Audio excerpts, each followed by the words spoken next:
Hello, and welcome to episode 4 of Cam and Focus Weekly. Thank you very much for joining us today. I'm Cam of Cam and Focus, and with me is Michael. How are you? I'm doing pretty good. I've been looking forward to this episode all week.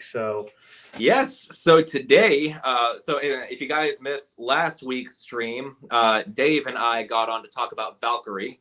I forced him to sit through a Tom Cruise movie, which he wasn't very happy about, but he actually ended up kind of liking it. So I'd say that's a win. And extremely good film, very underrated. No one talks about it. If you haven't seen it, highly recommended. Today, we're talking about Underworld. So, Underworld came out in 2003. So a little bit of an older film, but old by today's standards. You know, not quite Breakfast Club, but it's getting up there in years. So this movie came out kind of at the height of Matrix popularity. You know, the Matrix had just come out a couple of years prior, and that movie revolutionized how we see action films.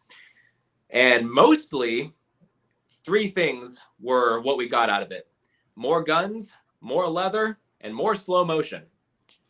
So, Michael, what did you think of the movie? Was this your first time seeing it?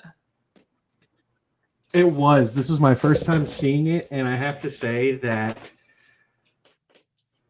as a film, like for entertainment value, as far as that goes, it is by far one of the best movies I've ever watched. Oh yeah, there you go. Definitely, you know, as far as entertainment value, definitely a 10 out of 10.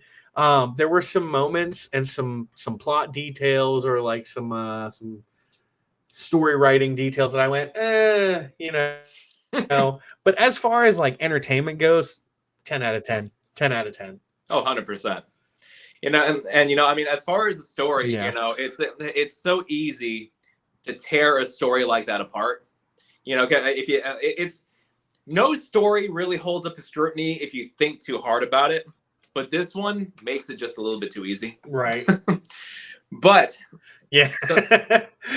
So let's talk about it here for a bit. So Underworld is about, you know, a war that's going on between vampires and lycans, which are werewolves. And apparently this war has been going on for hundreds of years. And it starts off with our main character, Celine, who is what's called a death dealer, which is basically like a vampire warrior, assassin, something or other. I mean, you can kind of call her whatever you want. The shoe will fit. Bounty hunter. Yeah. Deal. Yeah, exactly. Right. And it starts off with her in a Batman pose. She is sitting atop a cathedral overlooking her city. And I don't think it ever says what city they're in, but it might as well be New York City, because every freaking one of these every freaking movie that takes place in a big city takes place in New York City. Let's just be real here. And she kind of details, you know, how long the war has been going on, her role in the war, and she jumps off this building and lands on her feet. Now, I'm not gonna lie, I haven't seen this movie probably in over 10 years at this point, so I'm kind of going into it with somewhat fresh eyes. I'm not gonna lie, when she jumped off that building and the camera followed her down, and then the shot of her actually landing, I was like, they made that look pretty good. I'm not gonna lie, they made it look pretty good. Yeah. I mean, that could have very easily. And what you said about Batman, it made me think like yeah, as you're saying it, all I can think about is like 1989 Tim Burton's Batman. You know, that dark, like it was giving me the so like Burton Batman era, The Matrix, and I want to say maybe even Blade. I feel had a lot of influence on this movie. I will say one of my favorite things, the opening scene of the movie is, you know, like you said, she's perched up on the cathedral. She's, you know, she looks over at her partner or whatever he's supposed to be, and you know, they kind of do the little nod from across the way, and they both the little nod. And all I can think about is all of the, and I think I mentioned this in chat, but all of the characters who are important in this scene are not wearing any kind of rain protection in the middle of one of the most god awful rainstorms that you've seen in like a movie, and they're just walking through the rain with no umbrella, no raincoat or anything, like it's the most normal thing in the world. And I went, yeah, this is the anime protagonist problem. You know exactly who is the protagonist based on who has the craziest hair. Yeah. You know, so it's like, well, those people are obviously all important because they are being they're being the most conspicuous people. And I remember thinking in that moment, I really hope there's a moment where they go, "How did you find me?" Because then I was just going to lose my shit. I was going to be like, well, you weren't exactly being hard to find. Like, no, not at all. like, this entire movie takes place at night. Like, there's not one single scene that takes place during the day. And so well, you know, this movie opens up with this terrible, terrible rainstorm. But now, mind you, it's not just the main characters. Everybody in that city did not have an umbrella. Not one person. So you're right. Everybody else just had a raincoat. It's funny because, you know, when you look at the opening scene of a movie, you know, you're looking for the scene not just to, you know, grip you and bring you in, but to also set the tone for the movie. And oh boy, did it! Nobody's smiling. It's raining all the time. It's all gloomy in at night. I'm like, oh my god, this is an early 2000s gothic film, 100%. Absolutely. I had a little chuckle to myself when they get into the train and the Lycans realize that the vampires are onto him, and he just shouts out, "Bloods!" Yeah. And they just open fire in the middle of this crowded subway. Well, and the way my dark sense of humor works, I really wish I was really hoping the vampires were going to go Crips. Oh my god! Because that's just in the moment that was just my reactionary was like Bloods, Crips. Now, a fun fact, actually. So I forget the name of the guy who plays Ray's, the big black dude, the Lycan, with that super deep buttery voice. God, that's awesome. I forget his name, but he was actually he has the main writing credit for this movie. So this movie really? was his idea. Was it? I may be thinking of a different movie, but I thought I saw Danny McBride's name attached to this as well. Yes, Danny McBride wrote the screenplay, but as far as the overall conception of the story, that's him. It was that. Okay. Yeah.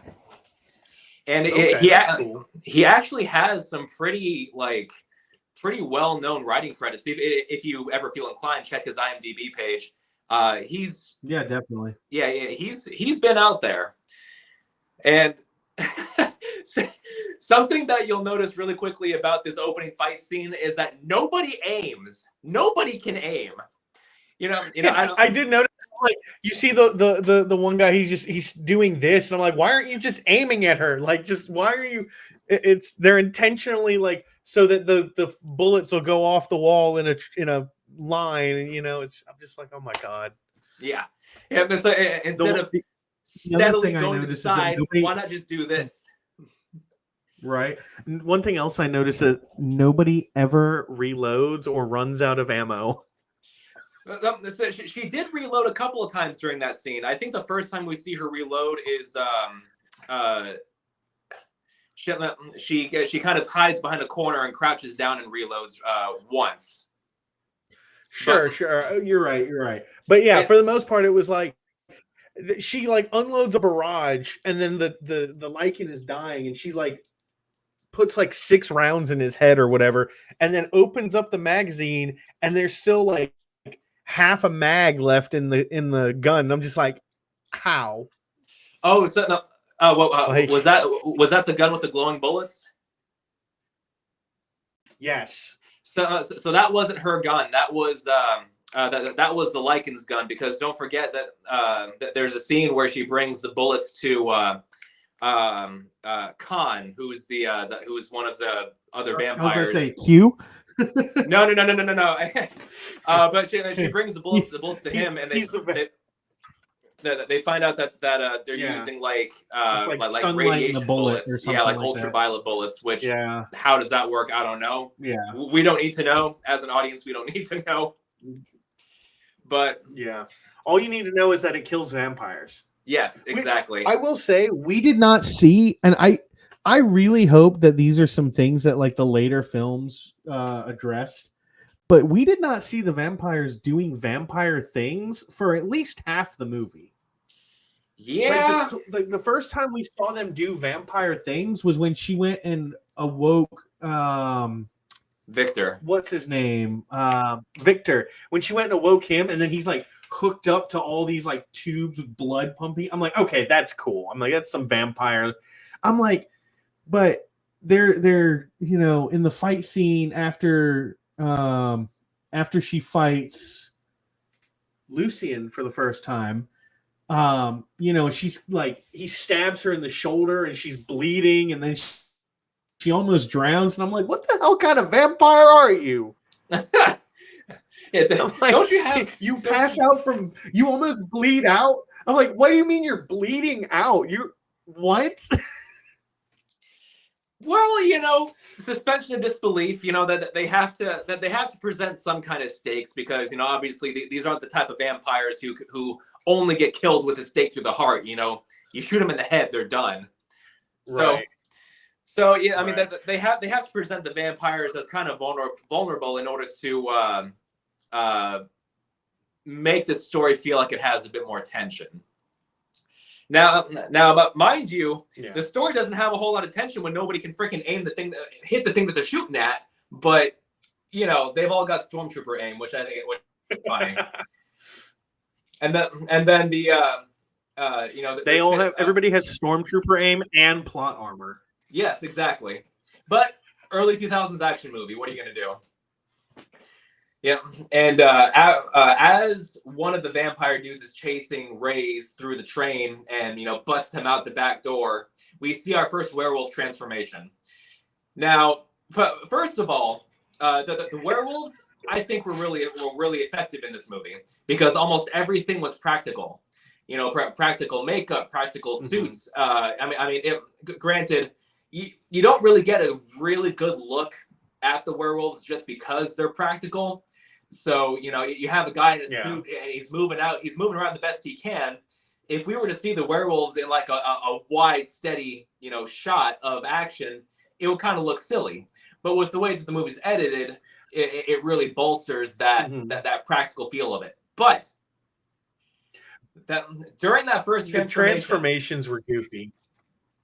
A little, yeah. a little. They were like they looked like they were stop motion, like somebody forgot to set the frame rate right, and so it just looked like claymation stop motion. The transformation. Yeah, well, I think that they were trying to make it look a bit more painful for the person who is transforming. But when we do see that first transformation, the Reyes and that vampire kind of staring each other down. He starts to transform, and the vampire is just like, just standing there, baring his fangs, letting him transform right in front of him. It's like, dude, you have a gun. Why aren't you shooting? It's like, but King Kai, I gotta let him power up to it's like Goku letting his opponent transform to their full power because he wants to fight. It's like, no, this guy's transforming into a werewolf that's twice the size of you. Shoot him. But early 2000s action movie, it has to look cool. Yeah.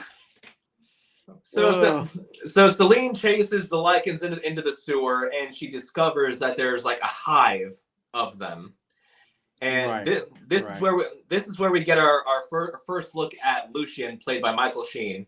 Now, I'm not gonna lie, my favorite performance in the movie. I thought he freaking killed it. I love Michael Sheen and I've yet to see a movie that Michael Sheen has done where I didn't think he absolutely killed it. Oh yeah, very versatile. I actor. remember when I saw him, I had to remind myself how old the movie was, right? Because you look at Michael Sheen now and he looks a lot older. And then you remember that movie was 21 years ago. It's just like oh damn, he could have been 30, back then and still, but yeah. So I was just like, it took me a second. I'm like, is that Michael Sheen? That's not Michael Sheen. Because I didn't look up who was in this movie at all before I watched it. I wanted everything to be, a surprise. So I'm like, is that Michael Sheen? And then he started talking, and Michael Sheen is very good. I've noticed he like the way he looks in different movies. There are certain ways that like you can tell it's Michael Sheen, even if he's like wearing a lot of makeup or like, and for me, it's the teeth.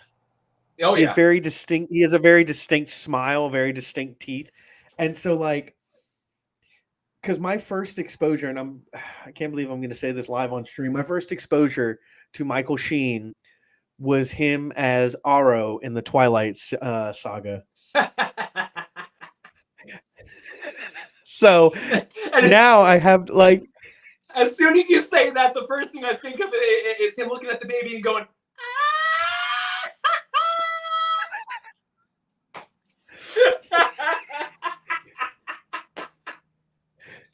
God, I hate those movies. But again, Michael Sheen made it better though. He just chews the scenery, and I love it. I love it so much. And in this movie in particular, he has a lot of range, which I really appreciate. He can be calm, he can be angry, he can be like aloof. Well, with how he's talking to somebody and just throws in these really condescending smiles at them. And him in the action was pretty damn good. Yeah, the scene, absolutely. The scene after he bites Michael Corvin. My God, yes. And Celine puts him in the car and they're driving away. The shot of the car coming out of the tunnel and Michael Sheen just sprinting right behind them. That was so good. Like Captain America, Civil War did a similar scene where Cap is chasing Black Panther or Black Panther's chasing Bucky in like the tunnel, and they're running faster than cars. Somehow, this looked better than that. I don't know how. And Michael Sheen, if you think about it, the first Captain America did a similar scene as well, because it was right after Cap gets injected with the serum. He has to go and like chase down the guy that shot he like goes and shoots down the car of the guy that shot the doctor or whatever that made the serum. So it's like, and again, you're right. This movie, I think, did it better. And the thing is, this movie, it had very, very little CGI. I mean, every now and then, you could see where they had to use it, but most of the stuff is practical, and so and that's I mean, even though this movie isn't exactly cinema masterpiece material or anything like that, it is still a very good looking movie, even for its time. And, absolutely. One thing about this movie that I loved was the way. So there were like I said earlier, there were story points that I just went, Sure. But overall, the overall story and the way that it was told, oh my God, it's such an interesting concept, because like, you start the movie off thinking like, oh, the vampires are the good guys, the Lycans are, they're mortal enemies, and so the Lycans are the bad guys. And, and then, you start to question that about halfway through the movie. And then by the end of the movie, you go, nobody's the good guy or the bad guy, but the vampires are definitely more the bad guy here in this situation. I was gonna say Specifically, Victor. Specifically, Victor. If anybody's the good guy in this movie, it's freaking Lucian. It's Lucian. Yeah. Yeah. Absolutely. Well, and I loved that. I loved that at the end, Lucian got to see a vampire and a Lycan like together. Like he was with, Sonia is her he name. was with Sonia. Yeah, Sonia. You know, and it was almost like the story came full circle. And then he got killed by the biggest bitch in the whole movie, and I was like. That was one of those moments where I went, "Why would you do it like that?" Damn like, it! The only reason I could see with them making that choice of having him kill Lucian is because he was the one who supposedly killed him in the first place. Right. And so like that kind of brought it back full circle, and I was just like, yeah, but he's also still he's such a whiny bitch throughout the whole movie. Yeah. And they let him kill Lucy, and I was just like, I don't know. It does kind of work on paper, but you're right. I mean, Craven is his name. He was just Craven. Yes, he was just such a freaking Nancy. I couldn't stand him. Dude, he was literally getting laid. Like he could have had any vampire woman he wanted. The blonde girl, I can't remember her name for the life of me. Erica, she was like throwing herself at him, like constantly. She was just like, let me swallow your meat all the time, and he was just like, okay. And then, you know, she comes. The main girl comes home, and he's like, oh, okay, get off of me, I'm going. And it's like, why? You know? Yeah.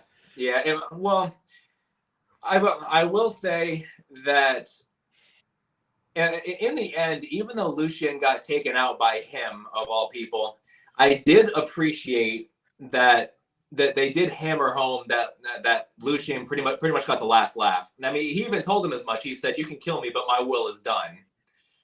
Yeah. He got exactly and I what will he wanted.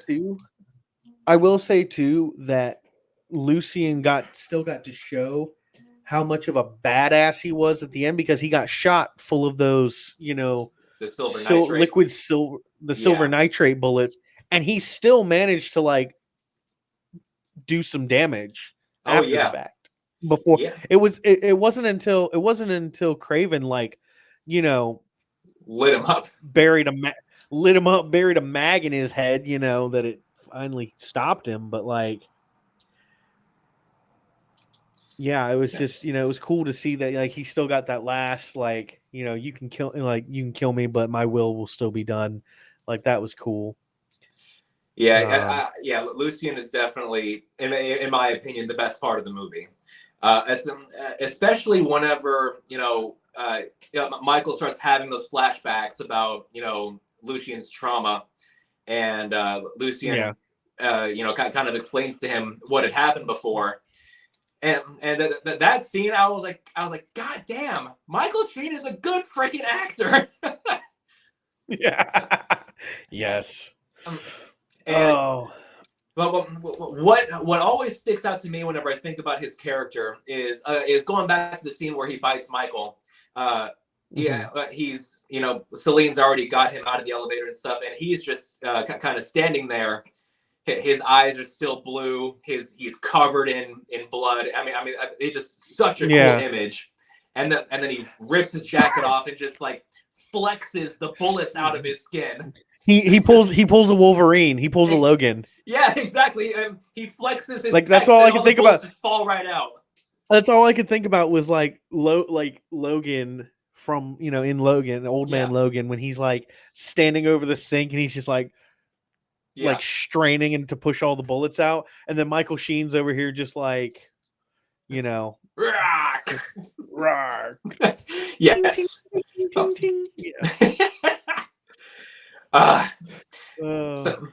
So Michael gets bit by Lucian, making him effectively a Lycan now, And we find out later that Michael Corvin is the descendant of the first true immortal, which was Alexander Corvinus.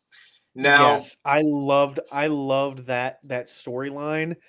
How how the vampires and the lichens all came from one ancestry and one, like, they're all one big family. yeah, It's all just a family feud. It's really like, that you is know, what it is exactly. I'm half expecting like Steve Harvey to come out and, you know, da-da-da, da-da-da. All right. Oh my god. That was a bad. That was my bad joke for the night. Out of the way.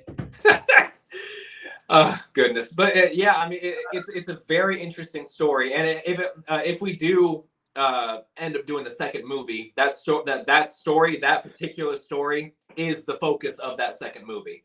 But so, well, yeah, I will say the ending of this movie, I was like, okay, I need to watch the rest of them now, because it ends with the dead lichen in the like death chamber or whatever, like the where all the dead elders are of the vampires, and his blood has seeped down into Marcus's tomb, yep, and Marcus is, and that's how Marcus gets awakened with the blood of a lichen, and it was mentioned that he was also the son of Corvinus, or however you say his last name. yes, exactly. And so like now Marcus is basically what, yeah, and well, yeah, I thought that was exactly. cool. And so that they had said that Alexander Corvinus had 3 children, one who got bitten by a bat, one who got bit by a wolf, and one who stayed mortal. So Marcus is the one who got bit by the bat. So and he's the main antagonist of that second movie. And it's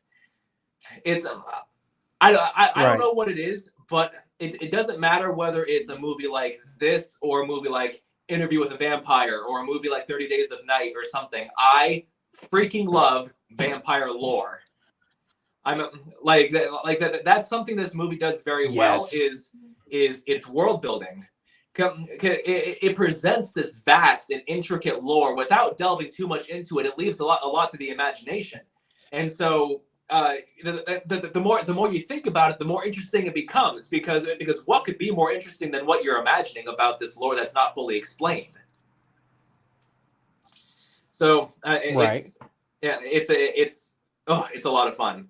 There is a Underworld movie called Rise of the Lycans, which is Lucian's origin story. Michael Sheen comes back to play him, and it's a lot of fun. Maybe we'll get to that one eventually too.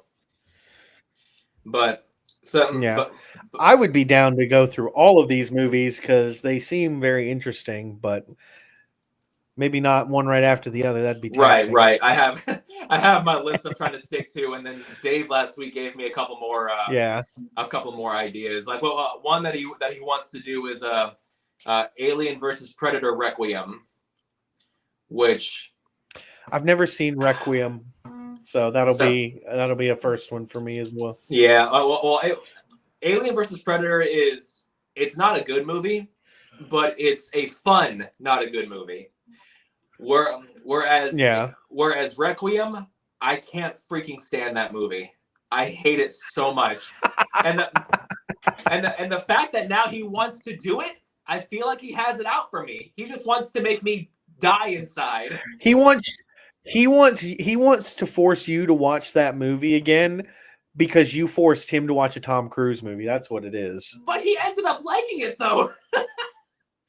Damn it. Yeah, but it's the principle of the matter. Oh well. Well, on the plus side, we have 1, 2, 3, 4, 5, 6 weeks before we get to that one, so I have time to mentally prepare. Well, coming back to Underworld, one thing that I really wish that they would have done in this movie, and it would have been such an easy thing to do, is, so you know how the lichens who pose as cops, right? They come and they get Michael, and I just really wish those would have been normal ass cops. Why is that? Because think about it, right? Technically speaking, Michael Corvin was at that train station during a shootout, right? It would be perfectly reasonable for cops to be looking for him to question him about what happened, right? Now imagine two normal ass cops throw this dude in the back of their car and he starts transforming into a lichen. Oops. Yeah. And then and then that's how if they would have done that and that's how the lichens find him is because they just follow the blood because he just destroyed these two cops, And I can totally no, they were lichens. I can totally see how they would do that too. That they'd be driving, he would start transforming, and the camera would cut to just the front of the police car, and we just see blood splatter on the windshield, and then it cuts to the next scene. Yep, I could see that 100%. It would have been so easy. It would have been so easy, and it would have been. I know this movie was not meant to be funny, but I feel like that would have been a great it would have been like a relief of the attention relief, yeah. we would have had like this that movie split has second no of levity whatsoever. Yeah, none whatsoever, and that's fine. Like, there's nothing wrong with a movie that does not, that takes itself very seriously and doesn't have any levity, any funny moments. However, that would have been. I feel like that would have been fantastic. Yeah, because even during the scene, I knew that they were lichens, but the way that they were talking, it almost seemed like they weren't, because they were looking at him almost like he was a junkie who was just tweaking. Yeah, and that's why he was acting the way he was, and I was just like, yeah, that's where I got the idea of oh, these should have just been regular ass cops, because that would have just been funnier to me. You imagine they go to give him, I mean, maybe not Narcan. I don't know if Narcan was around back then, but they go to give him something to stop him from overdosing, and it's he's not on drugs. He just bites their head off into a being of the night. Yeah, he just mauls them. So about halfway through the movie, we're introduced to Victor, played by Bill Nighy. Now, yes. Which it's one of those things where Bill Nighy, every time I see him on screen, I have to remind myself that he was Davy Jones. Oh yeah, and it's movies like this that do that for me. And the man is vastly talented, but here he hams it up so much, and I love it. I love it so much. When Celine is finally able to sit down and talk with him, and she mentions Michael's name, and he just goes to shut her up.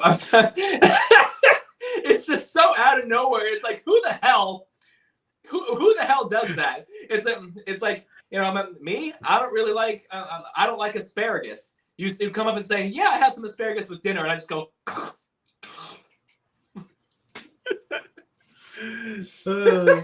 Oh no! I loved his reaction to the lichen scientist or whatever who was explaining to him how they were planning on fusing the bloodlines or whatever, and he's just what did he call it? He was like an abomination or something like that, and it was just I mean, I get it, you're racist, but come on, dude. Yeah, you could taste the prejudice in every syllable. He was you might as well have just given him an N-word pass for this movie and just seen what he did with it, because that's how much it it was tangible. I wonder what would be the main slur that a vampire would have for a werewolf. A mutt, maybe. I feel like that's a mild, that would be a mild slur. A cur. I mean, a mongrel. A bitch? I don't know. Maybe. But the way he finally kills that scientist, I don't know how it works, but he smacks him really hard in the face and tears off a chunk. He just basically he bitch slapped him, and he just hit him so hard that it just. And the lichen falls and hits the ground, and blood just pours out of his mouth, like he had like he had a hose in his mouth, just. Yeah, yeah. And then nobody thought to like. I get it. There, you know, it's a lichen. They're not gonna like.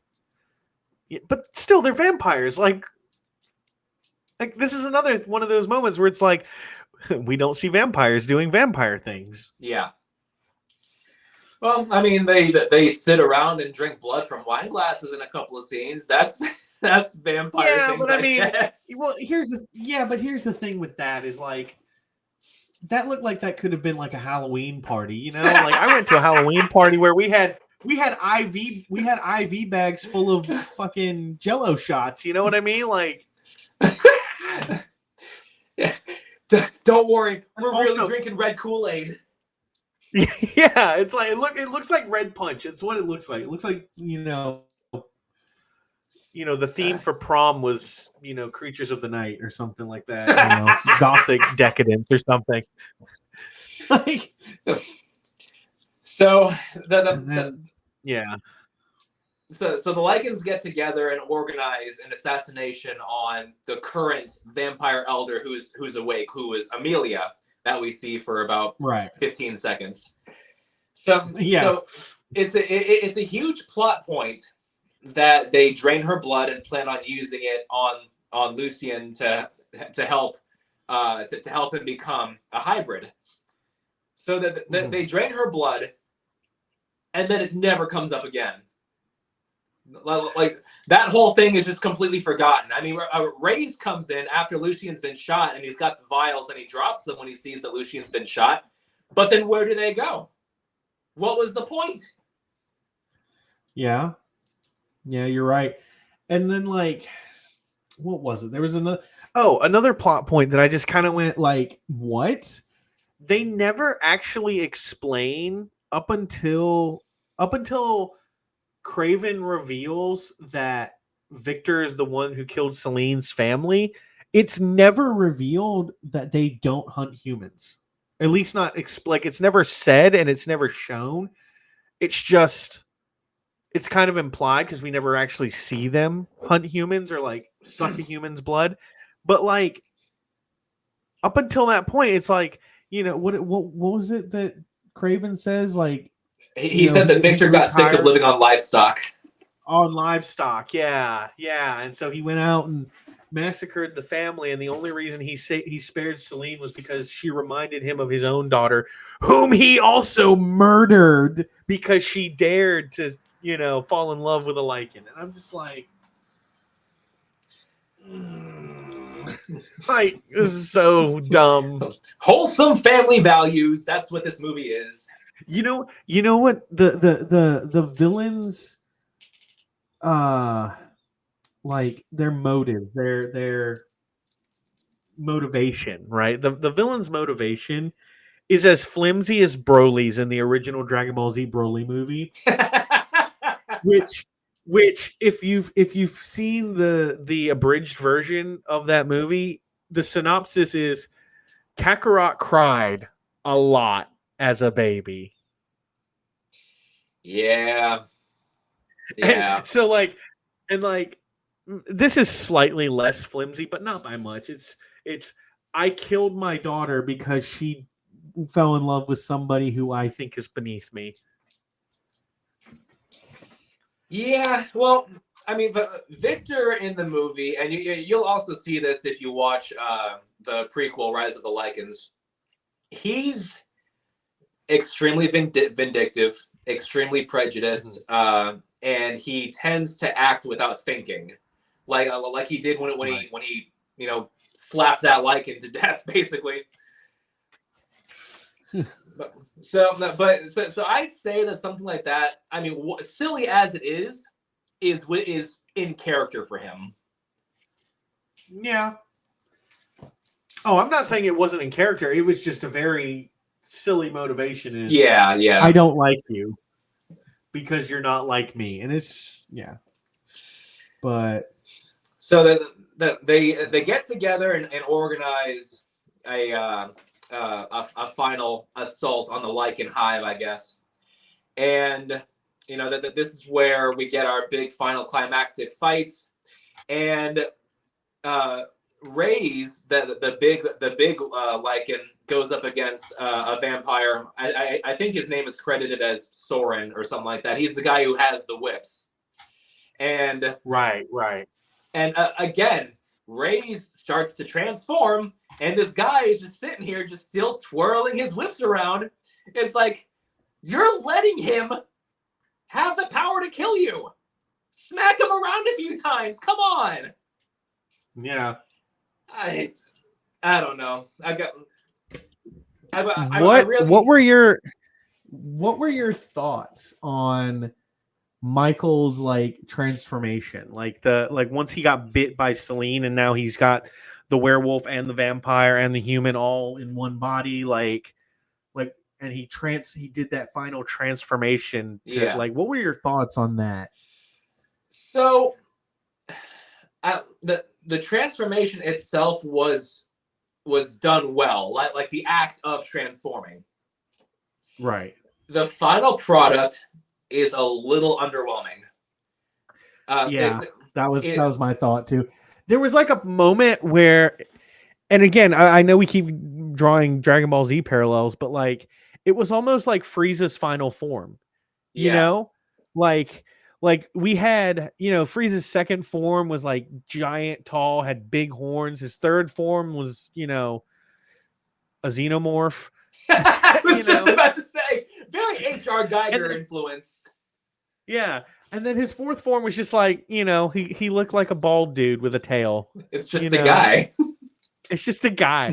And like, that was kind of my thought with the final, because like, as he was transforming, there were like moments where I went, holy shit, that looks so cool.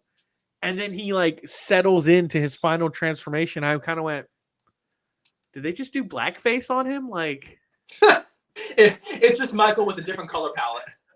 Yeah. And longer claws, I guess. Yeah.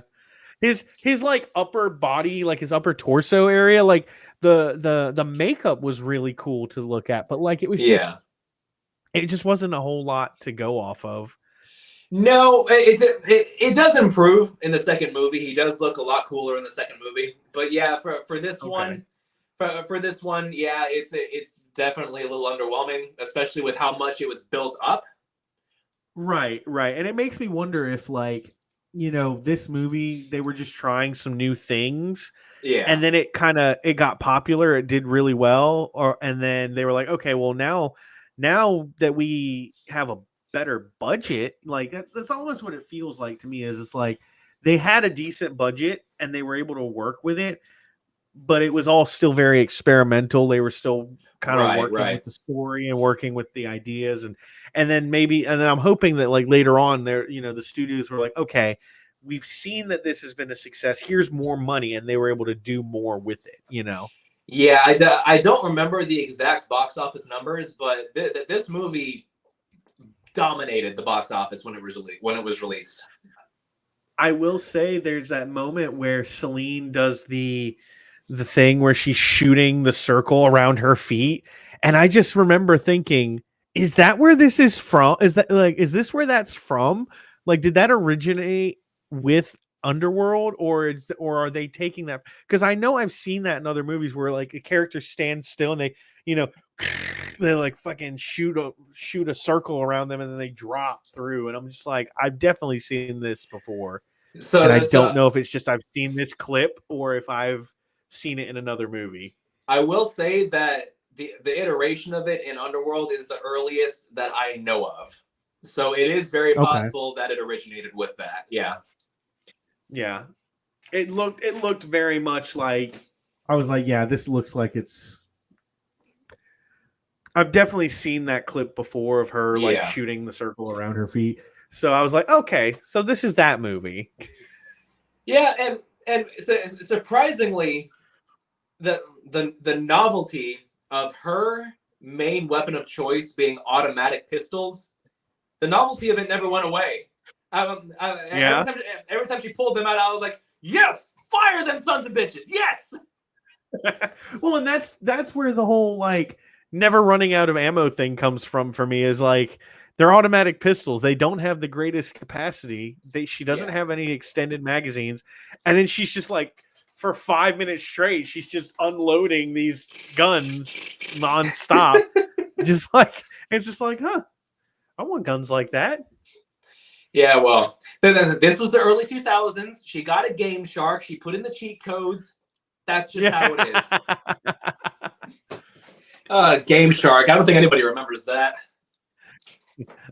Up, down, left, right, circle, square, triangle. Yeah. Do you remember back when you could buy books of cheat codes for games like Grand Theft Auto and all that? Like, just a whole bunch of games in one book with all their cheat codes listed. So I remember, I don't know about the books. I remember we used to get like, I can't think of what it was called now, but it was basically like Gamer Insider magazine or Game Informer. And it's like Game Informer. Yes, that was it. It was Game Informer. And we used to get the magazine, and it would have cheat codes in it, and it would like tell you what new games were coming out this year, and and it would and stuff like that. But I never had the Game Shark. I never had the books. And typically, like when it came to like Grand Theft Auto and games like that where I would have like used cheats, we had the internet, so how to spawn Rhino tank in Vice City, like yeah, there you go. So final battle, Victor and the hybrid. I'm just gonna call him that. Face off, and I'm not gonna lie, it looks kind of silly. I mean, but Bill Nye, he's no spring chicken in this movie, so he can't really do a whole lot of stunt work. But when he and Michael are, shadow boxing, I mean, it just looks so silly. I liked the final fight. I thought it was really cool. How it ended, I was not okay with. With Celine cutting his head in half. Yeah, I was like, that's. I mean, I get it. She's the main character, so like it makes sense for her to finish him off. But like the whole story was Victor being opposed to this idea of vampires and lichens crossing the stream, basically. Yeah. And it would have just been so poetic for him to have been defeated by the thing that he feared. Yeah. And instead it was this, like, if you take out the plot armor, if you take out the fact that she is the main protagonist, she's the main character, she is really, I mean, yeah, she's God, I almost said she's in Death Watch. For Mandalore! She's a death, right. She's a death dealer. Yes. She's a death dealer. And like, yes, she's cool and she's powerful, but like at the end of the day, she is I mean, at least according to this movie, she is just a regular ass vampire. Like she's just a plain old, like, there's really nothing special about her other than she's the main character. Yeah. Like it very easily could have been, what was her name? Erica or yeah.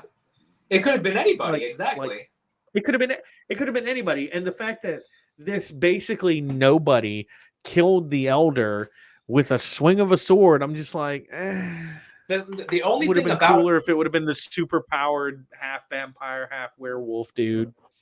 Well, the only thing about her that sets her apart from the other vampires is just the fact that she's Victor's adopted daughter. So right. But again, that doesn't mean that she's a better fighter. That doesn't mean that she's more intelligent. That doesn't mean that she's any different. It could have just as easily been fucking Craven who did it. Exactly.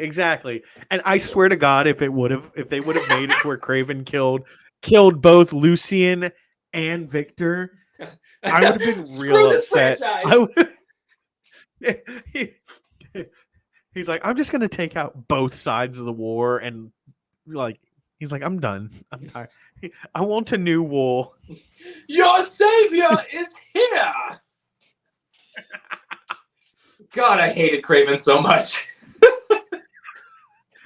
Well, here's the thing too, is like they had so many, like a lot of the actors. I love it when like any kind of fantasy even like dark fantasy like this,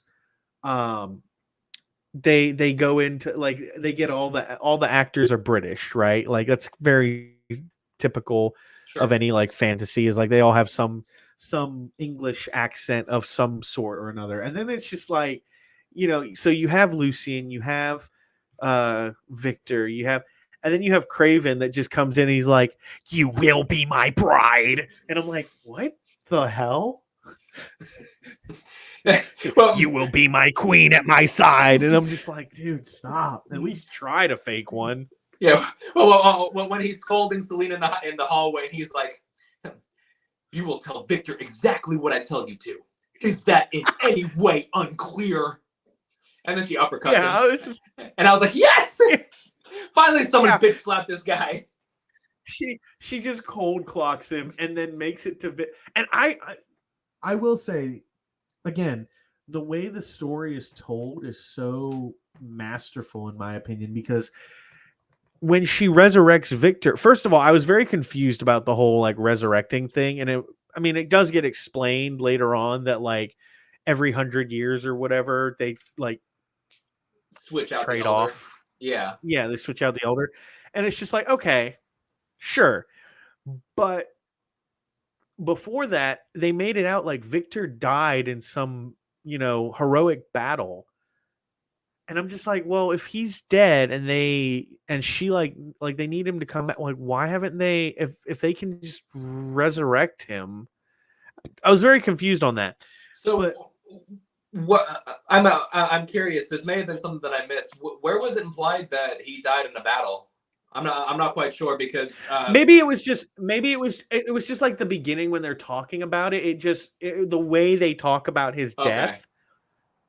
It's like implied to me anyway, because it's like they're talking about the war and now Victor died, and and I'm just like, okay, so maybe he like it wasn't implicitly said or explicitly said that like, oh, he died fighting Lucian or he died in this battle or whatever, but it was just like the circumstances in which they were talking about it. It was very unclear of how he died, and then later on you find out, oh no, it was just his turn to go to sleep. Yeah. But I said all that to say this: when she resurrects him, I'm like, okay, things are about to get a lot better for her now, because now the person who she feels should be rightfully in charge is going to be back, and he's going to back her up, and he's going to put Craven in his place. And then that didn't happen. Yeah. They subverted expectations on that in the best way. And that was the moment I realized, okay, there's more behind this story, which, to be fair, I knew that there was more behind the story of how the war got started, based on the fact that she tells Michael, delving into history is forbidden. And I went, I wonder why. That's suspicious. That's suspicious. Yeah. That's like the Catholic Church being like, you can't read the Bible. Only we can read the Bible for you. Yeah. It's a vampire walks into a library and just bursts into flames. Yeah. But so Victor finally dies, like for real. He finally dies, and Marcus, who's the elder whose turn it was supposed to have been to be woken up by Amelia, who was killed, gets a nice little dose of lichen blood. So it's definitely a hell of a cliffhanger to end on, but I don't think that they were expecting this to be a huge franchise. I think that they were expecting this to be like, hey, one and done, like maybe expand on the story in like a book or something. But know that they got, I think, 5 movies in total out of this. So okay. Now, granted, I think it's Len Wiseman. I forget the director's name, but he directed the first 2 movies and the prequel. the last two movies are directed by other directors. So now, granted, I haven't seen those last two movies, but from what I understand, the general consensus is that they take a major dip in quality, which, well, when you're bringing other directors into a franchise, there's a bit of a gamble that goes on there. You don't know how closely they're going to follow your vision and whatnot. But it is what Star it is. Wars. Hey, well, I mean, that's a can of worms I won't open up, but I think we can both agree, though, the sequel trilogy did not have a cohesive story. Anyway, and leave it at that. I'll say the first two did, and then the third one derailed it. But that's just what I think. But okay, I'll give you that. Yeah, so the next movie they deal with Marcus coming back and dealing with Michael being a hybrid. So. And that's where the movie ends. Overall, if you were to give this movie a number rating out of 10, where would you place it? Like not just in terms of like the entertainment value or anything like that. I'm talking the whole package here. I would say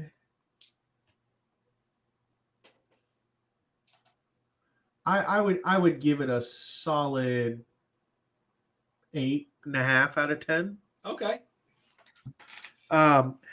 It was going to be 8, but the fact that When Michael is transforming for the first time in the back of the cop car, and the cop just turns the volume up. He turns the volume up, and it's just the most like hardcore like song that you for that moment. I'm just like, that was such a great stylistic choice. It was. I don't remember what song was playing, but it might as well have been, Dragula by Rob Zombie, it was just very like yeah, like head banging, and yeah, it was perfect. I'd say I give the movie about a 7 out of 10. And now, granted, on the scale on which I base movies, a 7 is still fairly good.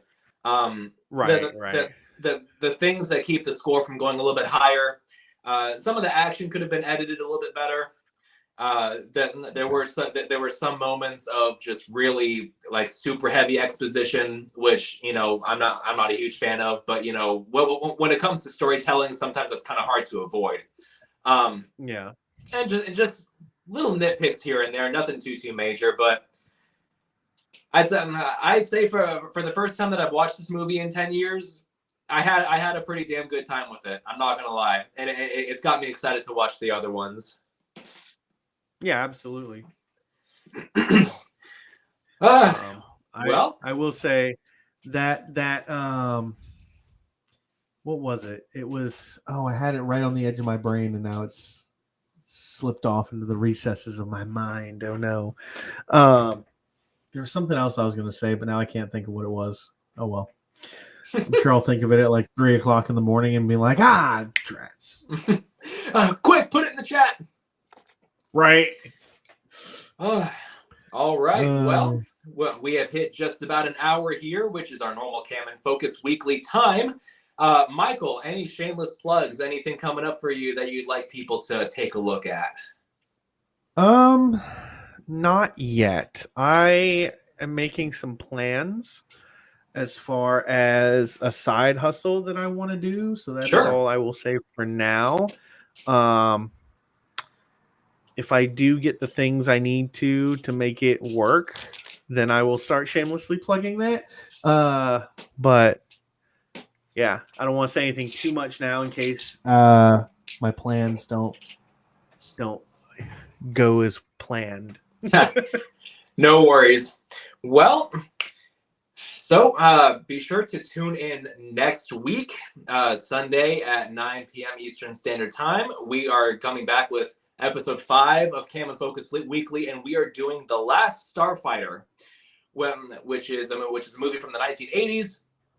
And Dave that we had on last week, it's one of his all-time favorite movies. I've never seen it myself, and he's been twisting my arm trying to get me to watch it for the last probably 3 years now. So finally going to sit down and give it a watch, and we'll be talking about that next week. So thank you to everybody. This will be another first time watch for me. I've also never seen it. So yeah, and Dave is a science fiction guru for the most part, and for him to say that this is one of his favorite movies, I'm going into it with the highest of expectations, and they better be met by God. Right. All right. Well, thank you to everyone who tuned in and checked this out. Like, comment, subscribe, whatever. Cam and Focus. Woo! We're growing in subscribers. Be sure to tune in next week for the next episode of Cam and Focus Weekly. Thank you guys very much. And Michael, thank you for joining me. Everybody have a good